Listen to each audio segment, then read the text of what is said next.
Hello and welcome to the Sentinel, a show exclusively aired on KTS. With me is Dr. Sam Dogo, a literature lecturer in the School of Arts, Moi University. So I will give him a chance to introduce himself, tell us more about himself. Welcome. Okay. Thank you very much, Hilary, for the invitation. Okay, you're welcome. And I'm glad and honored to be part of this noble program.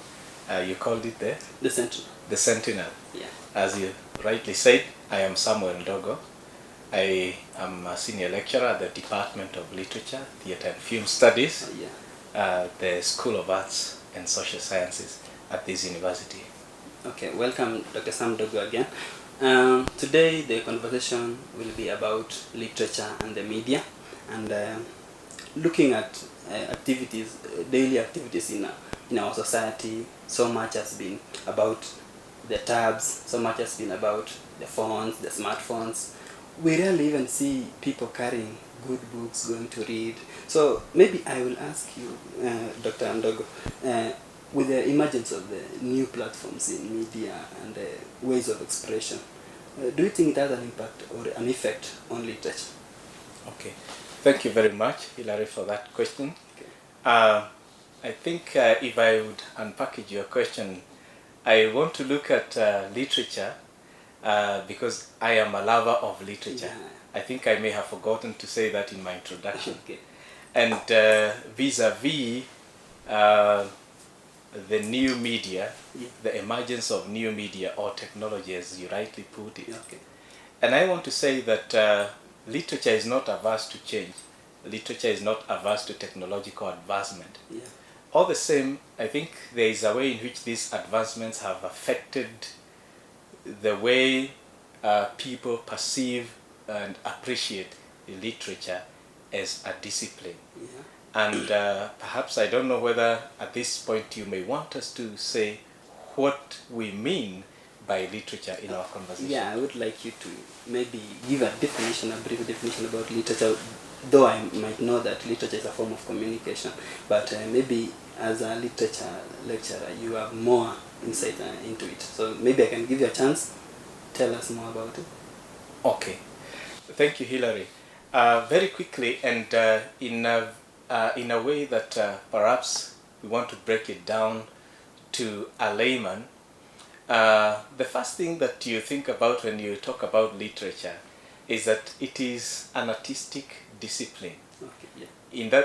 In other words, we are talking about a discipline that uses language to express diverse experiences of humanity through creative ways, through imagination. And so literature then is a product of human imagination, of human creativity. And so again, now if I want to relate that to your earlier question about the connection or the impact of the emerging, the new media on literature, I would say that these new media become appropriate platforms for literature per se, so that I think there is a way in which this media become an advantage to the propagation of what we do in literature. Yeah, okay. Maybe if I put it in another way, suppose now we are talking about a generation. Like we know people maybe age 50 and above, they might not even be able to understand or maybe even use these tabs and smartphones as maybe the young people are using them. Do you think it benefits? Who benefits? Who is at an advantage and who is at a disadvantage? Who is disadvantaged and who is advantaged in this position? Okay. Yes. If I get your question, I think we are talking about literature as a form of as a written form. Yeah. If I get you correctly, maybe you are talking or you are thinking about literature in book form. Yeah. Exactly. Probably, as I said earlier on, these new forms of technology that, like the tab you're having and like the one I have, actually makes it easier for people to read books. But at the same time, there may be a disadvantage if one is not conversant Yeah. with these new forms of these new gadgets. But I would want to say something maybe briefly about an experience I have had, Okay. even in the West. That would be even more appropriate. Okay, this I was in 4 years in Europe, and I lived in a small town. Yeah. And in the middle of this town, there is a photograph I took of something called a bookcase. Uh-huh. It is a casing like a cupboard, a small cupboard, where people go and take books that they have read in exchange of others that they haven't read. Okay. Meaning, this is a town where there is a reading culture. Yeah. In much as we may say that these people are technologically advanced, what I noticed is that people read books. Oh, yeah. In fact, we are talking about maybe here of a reading culture. And therefore, our interaction and love for books, I think, should go beyond technological advancements, so that these gadgets should not be, an impediment to reading, but they should enhance our reading habits. Maybe I should narrow this topic down to a Kenyan situation. Right. Okay, we know that books that can be read on gadgets and smartphones and tabs are books online. Mm-hmm. Meaning that these books have to be converted to can be accessed online. Now, considering the fact that most Kenyan writers actually do not favor, maybe I'm preempting a topic, but most writers don't favor online reading of their books. What do you think? Do you think maybe by reading these books over online, it will limit us to maybe reading, maybe accessing information from maybe abroad, at the expense of our own writings in Kenya? Thank you very much. I think if we come back to our Kenyan context, we need to also understand and appreciate that I think Kenya is ranked as among those countries which have actually embraced technology. Yeah. So that I don't think it is a disadvantage. Accessibility of books on electronic versions is not really a disadvantage. In fact, it makes books more accessible as opposed to the previous, before the invention of these gadgets like tablets, Kindles, and so on. So accessibility today is has become more easier. Exactly. Okay. Accessibility to books, we cannot decry that people do not have books. In fact, the accessibility is even more thanks to technology. There was a time I wanted to access a book by Miguna. You remember peeling back the mask? Yes. And I went to the site, and clicking the site told me, sorry, you cannot get the book unless you pay. So maybe it affects us the way we know we can go to a shop and buy a book. Yes. Now online it requires some visa, some kind of electronic ways of paying it. So I think, how does it apply to us as Kenyans? Knowing us the way we are, we like to pay cash. We don't like to we are not even, we don't have these visas and all. Okay, I think that is a different area that I may not be competent enough to talk about accessibility of this online.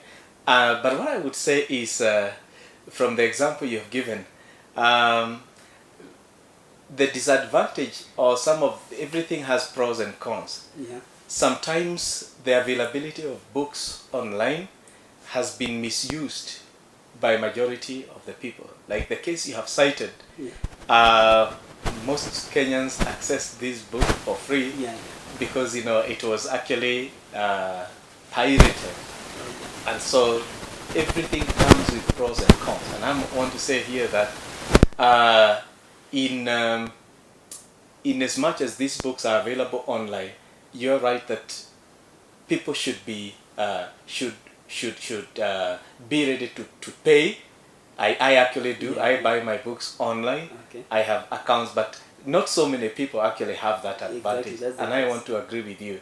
But then that should not be a limitation to us. That should not be seen as an impediment to reading and accessing books. Yeah, you say that, but looking at it from another perspective, like I'm a writer right now. Suppose I have written a book, and I fear that if I sell my book online, it will be pirated, and maybe the market will not receive it as much as I would have sold it, maybe published it as a hard copy. Do you think there's a difference between selling the book online in Kenya, not abroad, as opposed to selling it hard copy? Okay, you are thinking about hard copies vis-a-vis electronic versions of the book. I am not very well versed with that, as I said at the beginning, but what I want to say is it makes, I think, distribution and dissemination of books a little easier. I think I would want to compare that even with music. Most musicians currently are even uploading their music on YouTube, and that accessibility is giving them an upper edge. So in terms of distribution, I think we are moving away from the hard copy distribution to other versions. Perhaps I would cite an example of a friend of mine who is actually into self-publishing, self-publication. And one of the things that he told me is that he doesn't want to so much rely on selling hard copies, but he's looking for opportunities through which he can sell his books online so that they can be accessible not only to readers in Kenya, but also in other countries. Yeah, that's a very good point, because talking about accessibility, not here in Kenya alone, maybe online can benefit people if the book can be accessed elsewhere, not in Kenya context alone. So now it leads me to this other question. Kenyan novelists and playwrights, we have heard about Chinua Achebe. Most of us know about him, and the way his books maybe had a political edge. There was a time when he wrote A Man of the People, and it had a prophetic ending. I don't know whether Kenyan writers and maybe novelists and playwrights how have they impacted in the socio-economic sector as well as the political setup in Kenya? Okay, thank you, Hilary. That's a very good question. Chinua Achebe, the Nigerian writer, and may he rest in peace, is perhaps more well known in Kenya than even Nigeria.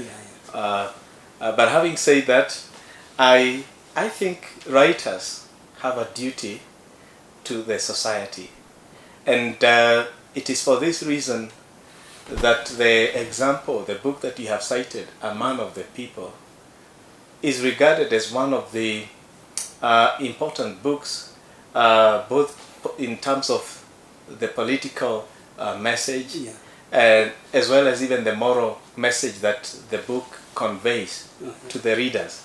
And therefore, the other part of your question is, what kind of impact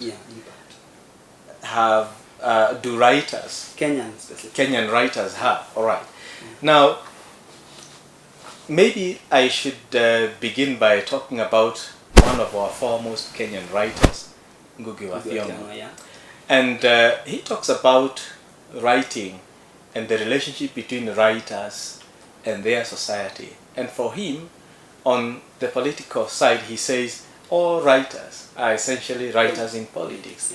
So in other words, a writer must have what he calls commitment. So he must be committed to advancing a certain cause. That is, again, to quote Ngugi, he should be on the side of the people. Now, the second part is that on the socio-economic side, let me quote an anecdote from one of my professors when I was an undergraduate. His name is Professor Chris Wanjala. Many of our viewers may have heard of that name. Professor Wanjala used to tell us that after your graduation from college, when you go out there and you do not get a job, the first thing that you should do is get a table and a chair and you start writing. In other words, literature and writing can actually be a means for meeting, economic needs. It is a source of employment, and we have writers who are actually earning bread and butter from their writing. And therefore, writers foremost writers like the big names, Achebe, Ngugi, and others. Grace Ogot and so forth. And others. They have used writing as a career. So Yeah. writing for them is a career. That question will still come. Okay. But I wanted to ask, maybe suppose you look at the kind of writing that people masses enjoy more than compared to we talk about Ngugi wa Thiong'o. I know you know Mwangi Ruheni, you know Charles Manguma, Yes. Mailu. These people are popular fiction writers, and as statistics have shown, these books sell more than these other major writers. Do you think maybe the social part is more felt in Kenya compared to maybe political novels? Except perhaps Ngugi's novels being made set books. I don't think most people would love to sit down and enjoy it. Do you think popular fiction is a better platform? Okay. Thank you, Hilary, for that question, which actually touches on a debate that has refused to end in Kenya. Okay. That is, what is the status of the so-called popular literature in Kenya vis-a-vis the so-called serious literature? Yeah. And I'm saying maybe this question is beyond the scope of our discussion. But this is my take, that popular literature, by virtue of its characteristics and nature, attracts more readership, attracts more audience. And that's a fact. But that doesn't mean that it doesn't have a role to play in society. As a matter of fact, some of the writers who engage in the writing of popular fiction have actually been very instrumental in actually educating the masses. Yeah. I will cite one person, maybe you have mentioned him, Mailu. Yeah. People do not remember that Mailu has written over 40 books for children. Oh. But people know about his After 4:30, for instance, and My Dear Bottle. Yeah. And as a matter of fact, even these books have an educative value.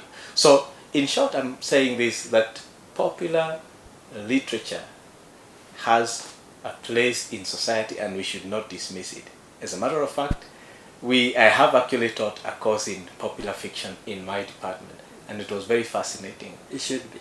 So it is, therefore, we should have, we recognize the special role that popular fiction or popular literature plays within society.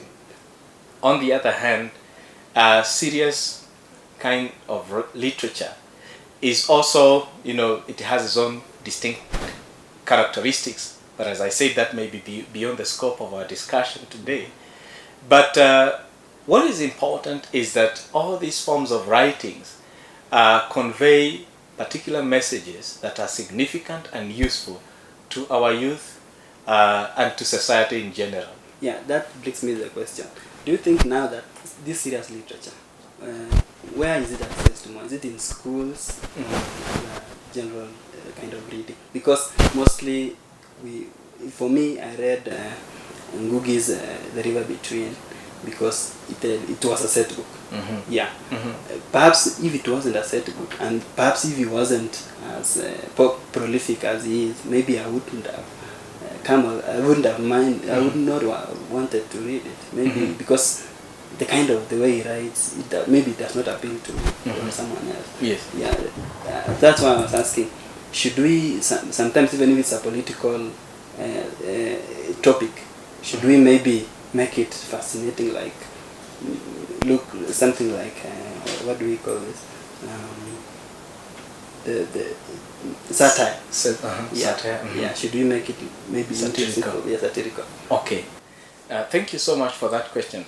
Once again, I think the boundary between the so-called serious and popular is, leads us to another debate in literary theory of what has come to be known as the distinction between the high and the low, where now the popular is regarded as the low in popular culture. But having said that, I think accessibility to these serious works of literature is more in the academic setup, and they have actually their role to play. And It's actually a fact that, by the word, even going by the word serious, Yeah. vis-a-vis popular, the popular literature tends to be more sensational, attracts audiences much more than the serious fiction. In fact, you'll find pupils and students reading popular fiction, hiding these books in under their desks. Yeah. And maybe if I could even give my own experiences as a lecturer here at the university, it becomes difficult when I tell my students to read maybe a book of 100 pages. Yeah. But I find them carrying with them, books that are maybe so thick. Yeah. And they finish those books within very quickly. Yeah. So that is a fact that the popular is more appealing. It appeals to audiences. And so the word goes, popular fiction and popular literature. Yeah, now before we go for a break, there's a question about the new platform of communication.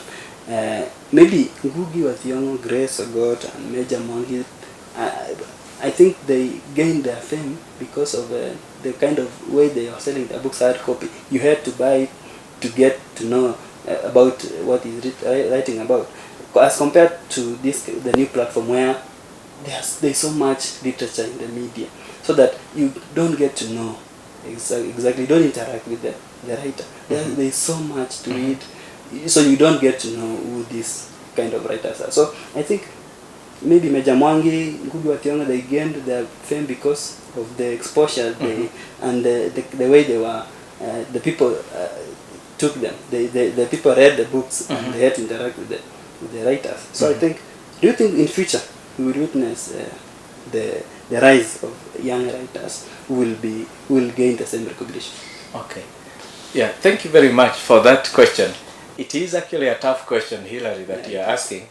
But I just want to look at it in this way, in terms of generations, because we are talking about an older, or what we would call the pioneer writers in Kenya today, followed by the upcoming new generation of writers. I have this to say as far as that question is concerned. We need to understand the context within which Ngugi, Ogot, Major Mwangi, and other pioneer writers were operating from. For instance, they were talking about issues to do with colonialism and its impact on the Kenyan people. And those were pertinent issues of the day. And as all great literature is, I think we always say that great literature becomes timeless. Their works have been relevant, Classical, over the years. In fact, the word is classical. They have, in that sense, earned, that level. They can be considered as classics. Yeah. So that doesn't mean that the emerging writers have no place, so to speak, because with time we will be reading about terrorism as a key theme, as a central theme in our literature today, because these are maybe the questions, the social issues that we are struggling with today. So perhaps what will change is the packaging of the information, because the other one was hard copy. Now the new media requires that you put it as a soft copy in the media. Yes, you are very right. You are also very right that with advancement in technology, we will obviously see new forms of packaging this information. But that doesn't mean that the book will be obsolete. As a matter of fact, it will still be popular, because we cannot replace the book with this emerging technology. Okay, thank you, Dr. Ndogo. When we come back, we shall come and look at the development of writing in Kenya as vis-a-vis the development of writing abroad. So stay tuned.